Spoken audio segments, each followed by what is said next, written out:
7 cara disiplin agar tabungan umroh segera terkumpul. Saat harga BBM dan sembako naik, Ibu wajib tahu.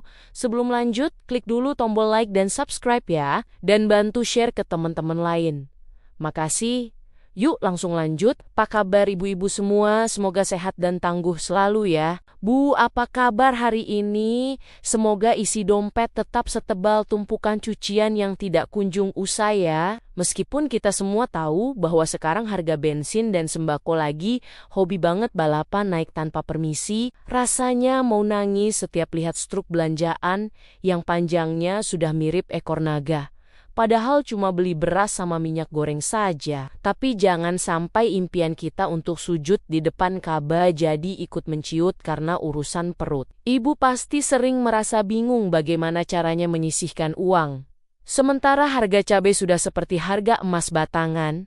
Namun tenang saja, karena ada sebuah artikel dari Finansial Keluarga yang menyebutkan bahwa kunci umroh itu bukan soal besarnya gaji, melainkan soal ketatnya manajemen pengeluaran rumah tangga. Materi kali ini sangat penting karena kita akan membedah rahasia dapur supaya tabungan umroh ibu tetap gendut meskipun badai inflasi sedang hantam sana-sini. Jadi mari kita kencangkan sabuk daster dan fokus supaya niat suci kita berangkat ke tanah suci tidak sekadar jadi wacana di grup arisan saja. Cara pertama yang paling ampuh adalah dengan melakukan audit total terhadap pengeluaran harian, karena terkadang musuh terbesar tabungan kita itu bukan biaya sekolah anak, tapi jajan boba dan kopi kekinian yang bungkusnya lucu. Ibu harus tega mencoret semua keinginan yang kedoknya kebutuhan. Misalnya kalau biasanya setiap minggu beli deterjen cair yang paling wangi sedunia, sekarang coba ganti ke sabun cuci yang lebih ekonomis tapi tetap bersih. Ingat ya Bu, bahwa baju yang harumnya biasa saja tidak akan membuat kita berdosa, tapi kalau tabungan umroh tidak jalan, jalan itu yang bikin kita nyesek sampai ke ulu hati. Bayangkan saja kalau uang jajan micin itu dikumpulkan selama setahun, ibu mungkin sudah bisa bayar uang muka umroh tanpa harus pusing memikirkan kenaikan harga bahan bakar minyak yang harganya naik terus.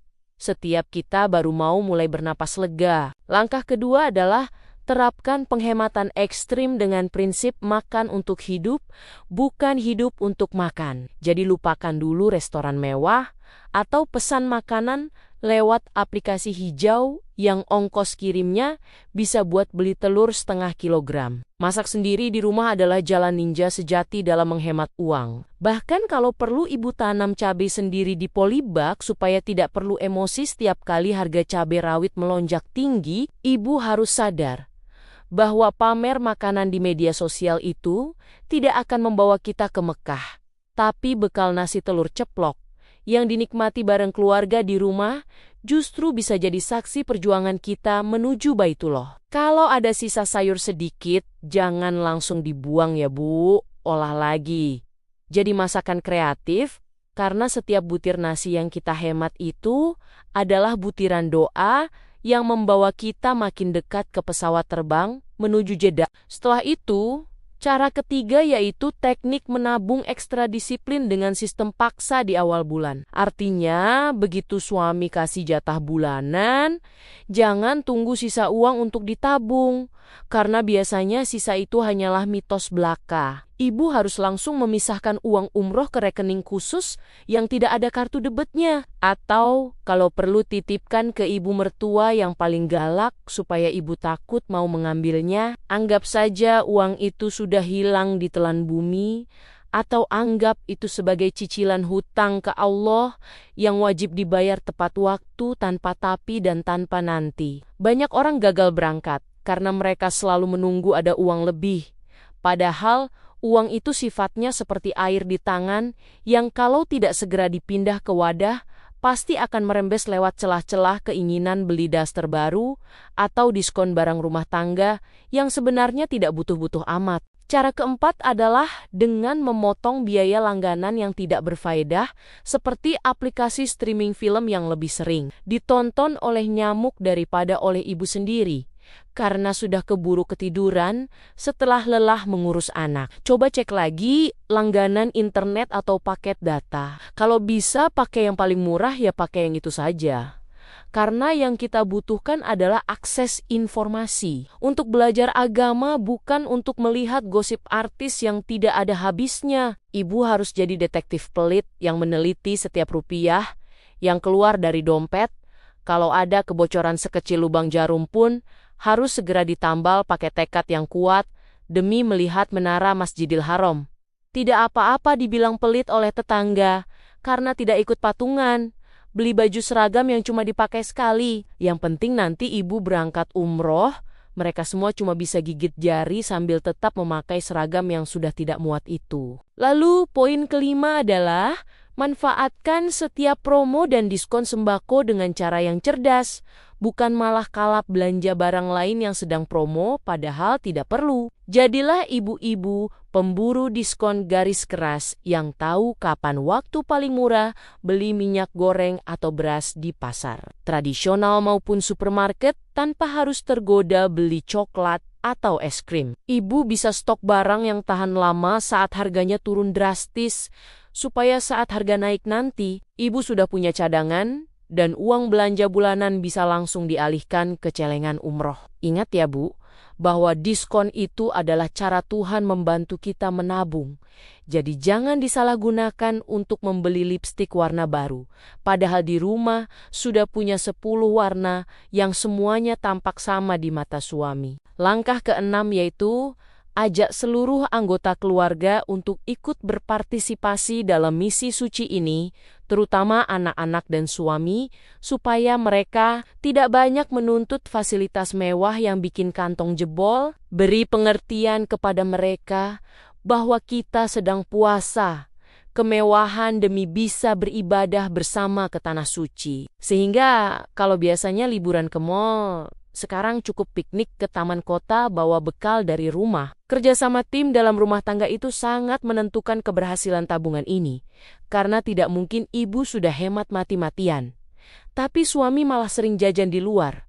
Atau anak sering minta mainan mahal. Kalau semua satu visi, maka energi positif akan mengalir dan biasanya ada saja rezeki tidak terduga yang datang menghampiri keluarga yang sedang berjuang demi kebaikan. Cara terakhir atau yang ketujuh adalah cari penghasilan tambahan yang tidak mengganggu tugas utama sebagai ratu rumah tangga. Misalnya dengan jualan camilan atau jadi agen barang kebutuhan ibu-ibu lainnya. Sekecil apapun untungnya kalau dikumpulkan dengan niat untuk umroh, pasti akan jadi bukit. Bahkan uang kembalian belanja 1.000 atau 2.000 perak pun jangan diremehkan, karena itu adalah tentara kecil yang akan membantu mewujudkan mimpi ibu.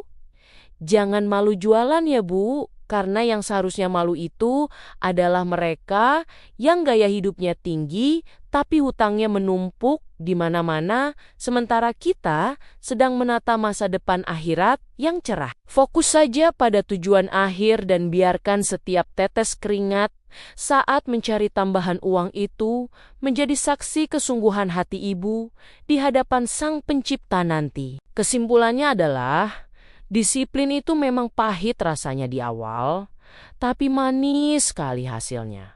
Ketika kita sudah berdiri di depan Ka'bah sambil meneteskan air mata. Bahagia karena perjuangan kita berbuah manis. Segala kenaikan harga barang dan bensin hanyalah ujian kecil untuk melihat seberapa besar keinginan kita untuk bertamu ke rumah Allah. Jadi jangan pernah menyerah hanya karena harga telur naik Rp2.000 atau harga beras bikin geleng kepala. Kita harus tetap optimis dan semangat karena Allah tidak memanggil orang yang mampu, tapi Allah memampukan orang yang terpanggil dengan cara-cara yang kadang tidak masuk akal bagi logika manusia. Mari kita buktikan bahwa ibu rumah tangga adalah manajer keuangan paling hebat di dunia, yang bisa menyulap uang belanja pas-pasan menjadi tiket perjalanan menuju tanah suci dengan kekuatan doa dan kedisiplinan yang luar biasa. Selamat berjuang para pejuang umroh,